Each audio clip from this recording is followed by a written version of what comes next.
Blackstone Audio presents Like Part of the Family by Jonathan Maberry. This book is read by Tom Weiner. "My ex-husband is trying to kill me," she said. She was one of those cookie-cutter East Coast blondes. Pale skin, pale hair, pale eyes. Lots of New Age jewelry. Not a lot of curves, and too much perfume. Kind of pretty if you dig the modeling scene heroine chic look, or if you troll the anorexia 12 steps or crack houses looking for easy ass that's so desperate for affection they'll boff you blind for a smile. Not my kind. I like a little more meat on the bone, and a bit more sanity in the eyes. This one came to me on a referral from another client. "You actually try?" "I can tell, Mr. Hunter." "Yeah," I thought, and tried not to sigh. What I figured. "You call the cops?" She shrugged. "What's that mean? You call them or not?" "I called," she said. "They said there wasn't anything they could do, unless he did something first." "Yeah," I said. "Can't arrest someone for thinking about something." "He threatened me."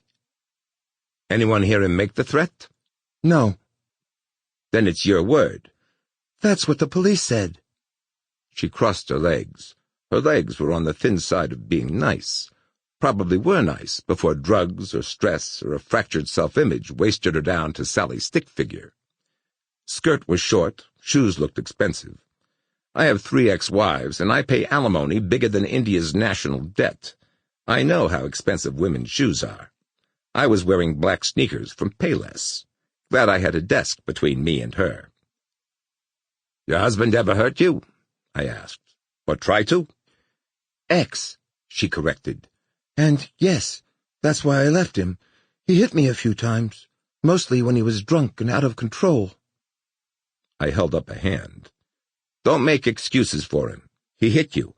Being drunk doesn't change the rules. Might even make it worse, especially if he did it once while drunk, and then let himself come home drunk again." She digested that. She'd probably heard that rap before, but it might have come from a female caseworker or a shrink. From the way her eyes shifted to me and away and back again, I guessed she'd never heard that from a man before. I guess for her, men were the big bad. Too many of them are. It was 10 to 5, but it was already dark outside. December snow swirled past the window. It wasn't accumulating, so the snow still looked pretty. Once it started piling up, I hated the shit.